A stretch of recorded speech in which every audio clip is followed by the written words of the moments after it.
Tutu John, and this is Madi-Lugbara Community Museum. I was driven by the passion to promote and preserve the Lugbara cultural heritage. That's what drove me against all odds. A lot of things are getting rubbished off by very many other influences. Influences both ideologies and people's changing way of life, which I really feel are eroding our cultural heritage. And if we don't do that, in a few years to come, we shall lose it. We shall become a people whom I would say I have no culture. Because if you have something that's not yours, you are copying what is not yours, and you don't practice your own, you have no culture. And when the English say you are uncultured, you know what it means. When you are uncultured, exactly that. I know this may not be profit making, but also see, they love to know. Now, as I came across some of these things, I did not even know their uses. I had to ask questions. What about this? What about that? I had to know. Because, see, when I grew up in the town where I was not exposed to this. Even the rites, what people call rituals, for me I prefer to call them rites. Some of these rites which were being performed by our people, we did not know anything about it. Now, what shall I tell my children? It's unfortunate my father even knew very little about this because he was a teacher throughout. Most of his time he was spent with students and did not have enough time to practice this. He was exposed to modern things which you could buy from the shops, but value, he was missing value in some of these things. The Americans have heard of West Nile virus. This is where it came from. Why don't they come to find out the people from where this thing originated? Those who survived without any medicine, without any vaccine, those who survived the West Nile virus. This is their place. This is their culture. And some of these practices, what we were using, the foods we were eating, were the sources of survival. Come and see, come and experience, come and feel, come and touch the culture. We're here at your service. Everyone get up on your feet. Please stay shy.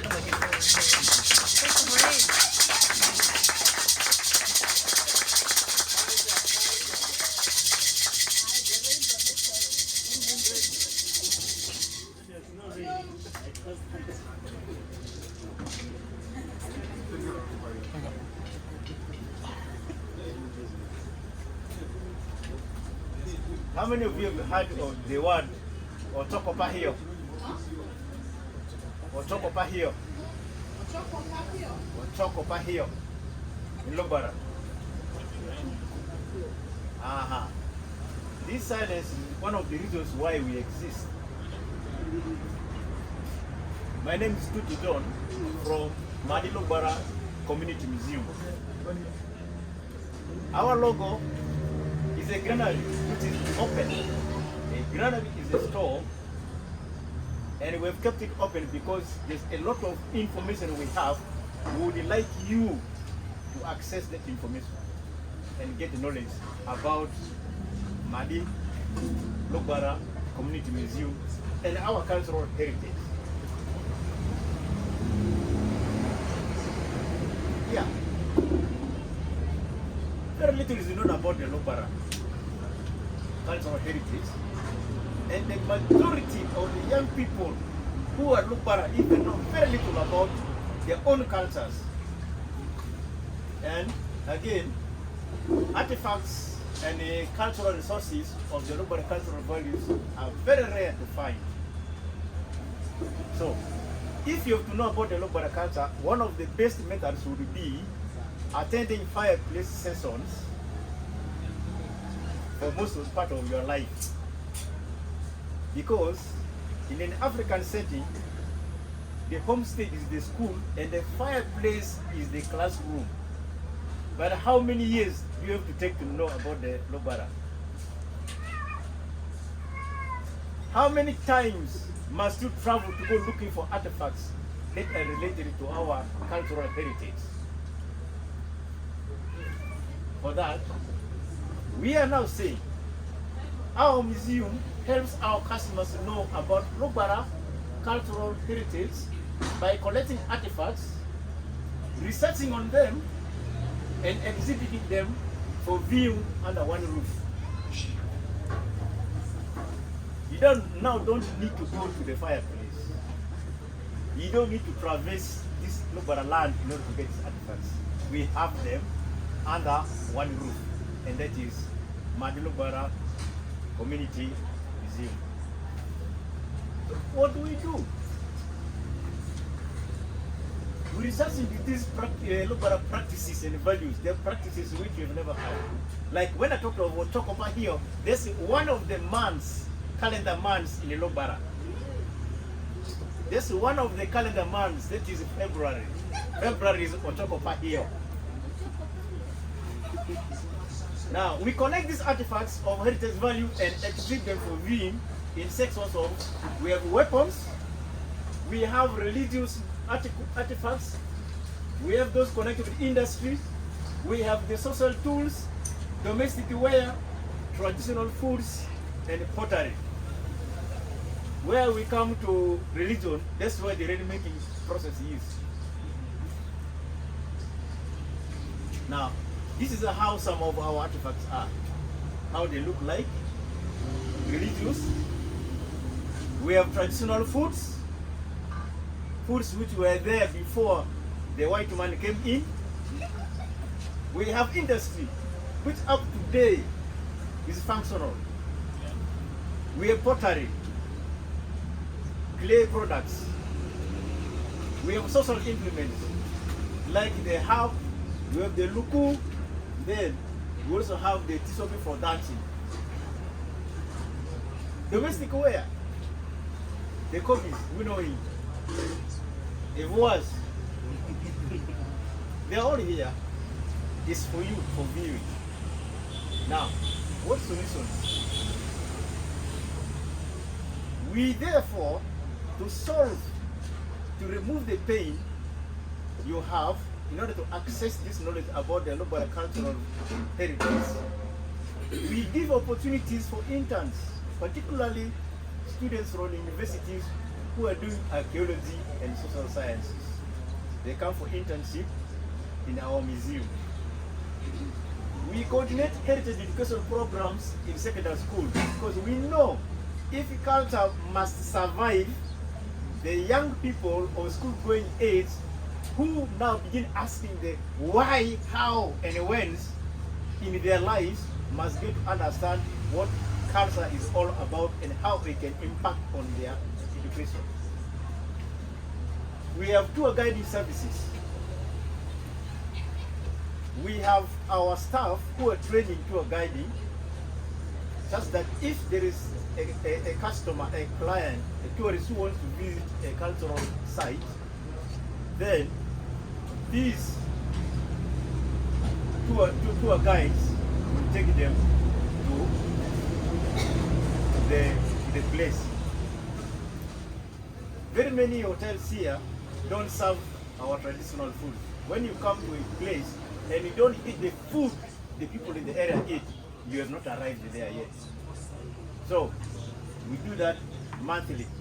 Then we have the disability inclusiveness. The blind people also come to our museum. They come to our museum and learn. They also feel some of those artifacts. They feel them.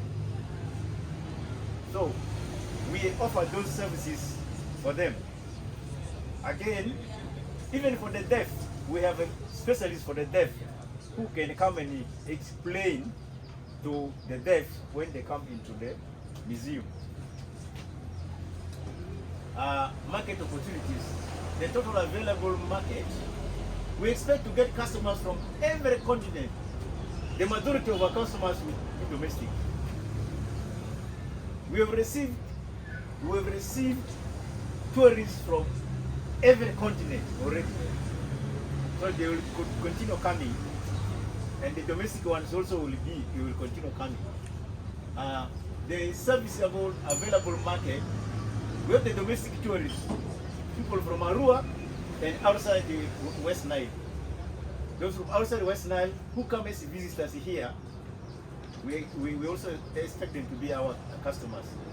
The target market, the schools. Why the schools? Because in the new syllabus, the new curriculum, a student who is doing history must visit a museum. So that means every school, every secondary school in the vicinity, and many of these primary schools, particularly the P7 pupils, go to museums at least once in the year. So our total market, target market are the schools. Channels. When we're on the radio, we give out information. This is virtual. We give out information. So we are delivering services. We are delivering our products. Like there are times when we talk about death. Death. What is death to a Lugbara? We also have exhibitions. The exhibitions are either inside the museum or on mobile services where we take them. And these mobile services include the schools, trade fairs, and the cultural gala. The e-braille for the blind. If only we can lay our hands on the e-braille for the blind, then they will be able to visualize our artifacts. Then virtual tourism. Virtual tourism, where in the comfort of your bedroom or wherever you are, any part of the earth, or the globe, or universe, you'll be able to access the services we have, particularly if you want to view our artifacts. And if that app can be developed, we have click it. That will be working for you if we're in partnership with you. Customer relations. Radio talk shows have been a major tool for us. Why? Because there is free airtime in all these community radios here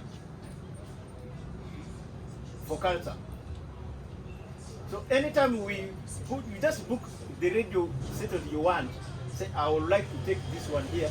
If nobody has booked it, you are there in for it for free. So low cost of customer acquisition. Cultural talks. Times we are invited to go and talk to people about culture. We deliver directly. Then we also have organizing and participation in cultural galas, as I said before. Trade fairs, we take part in them. Reaching out to organizations.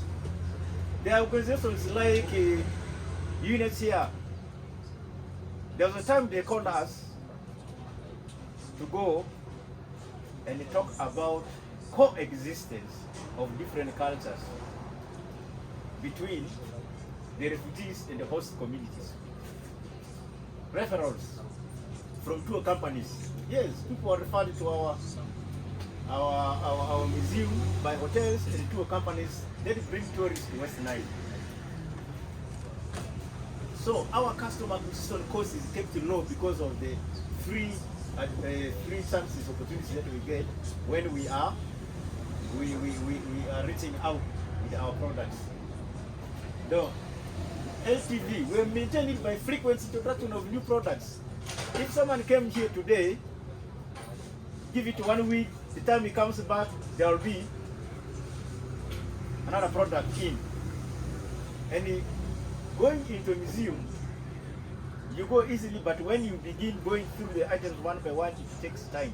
So most of our customers prefer, I stop here, then I'll come and continue. In that way, we have always been in touch with our customers. Customer stand is large for foreign tourists compared to domestic tourists. Our tourists, some of these tourists who are foreign, who come from very far, maybe once in their lifetime they've made a trip to Africa. They've made a trip to Uganda, to northern Uganda, to Arua, to Madi-Lugbara Community Museum. They may not make it again maybe in the next 15 years. So that's why the customer stand is higher for foreign tourists. But the domestic ones can always come back, tell friends, bring the friends, come with them. We are okay with that one. Revenue streams, direct. You have the user's fee. When you come and see our things, you're already using them. See, you're already using them. The questions you're asking, the answers you're giving, there's a user fee. Now, we have subscriptions. It's a community museum. There is a committee that you manage to see. So, the members who belong to Madi-Lugbara Cultural Foundation actually subscribe. That subscription is one of the incomes we get. Administration fees, we also get asset sales, souvenirs we sell, and there are times when our tourists, our customers say, I want this object, I want to buy it. Then you negotiate. I remember one time there was an artifact which I bought for 2,000. 2,000 Uganda shillings, and it was bought for $200. That was up, thumbs up. Then indirect, we have reference from two companies, then affiliate. We are affiliated to other organizations. We are affiliated to other organizations like Uganda Community Museums Associations and others related to culture. So that way we also get some income. Revenue streams. Our earnings are seasonal. We look at it, school terms and seasons globally. Usually when it's winter in other continents, that's when tourists come this side. Because those are days when very many activities are dormant, so they come here. Now, school terms, we do mobile exhibitions. Now, when the schools are for holidays, we don't get the revenue. Now, our peak seasons, during our peak seasons, we can pick 1 million per week. Now, in the next 3 years, with all these trainees, their skills, and the possible opportunities of funding, we shall go double. Static pricing. We use price tiers based on number of tourists in a group. So the more tourists we have, the cheaper it is for each individual tourist. So we also give discount for big numbers, because look at the 300 students coming to the museum. We give discount there. Now, value to the customer. As I said earlier, the artifact, how the person values it, the story he knows about the artifact. Like, if I had a friend was already asking for poison. That was the value to you would be much. And my rainmaking tool, where we can control what people call this climate change. So without traditional practices, that vocabulary does not exist. Now, dynamic pricing is based on the tourist background and the power to negotiate. There are certain tourists who come, say there's a group of blind people who come. Definitely the price is not going to be as much as the price for those who are able. Competitive analysis. Madi-Lugbara Community Museum enjoys complete monopoly. There's no other community museum around. There's a Madi Community Museum in Moyo, which is 100 miles away. They don't exhibit Lugbara artifacts.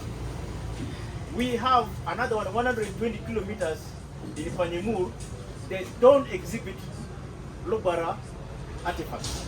They only exhibit Alur artifacts. So, where are we? No competition. But in the long time, we expect the government to put up a regional museum. Though we are also consultants in the Confederate Museum, we are not going to fear continuing with our community museum. Our resolve is we don't fear any hot porridge. Like we said before, other community museums do not feature Lugbara artifacts, so that's why we do not for it. Our journey. 2014, we formed a CBO called Madi-Lugbara Cultural Foundation. The following year, we signed an MOU with the Cross Cultural Foundation of Uganda to preserve and promote Lugbara cultural heritage. And then they trained museum creators for us. And in the same way, we started the museum. And then we became a member of Uganda Community Museums Association. That same year again, our museum was selected as a coordinating hub for heritage education programs in secondary schools. That's where we made inroads into the market. That's where our customers were now. Today, the majority of our target market is the schools where we are actually coordinating hub for heritage education program.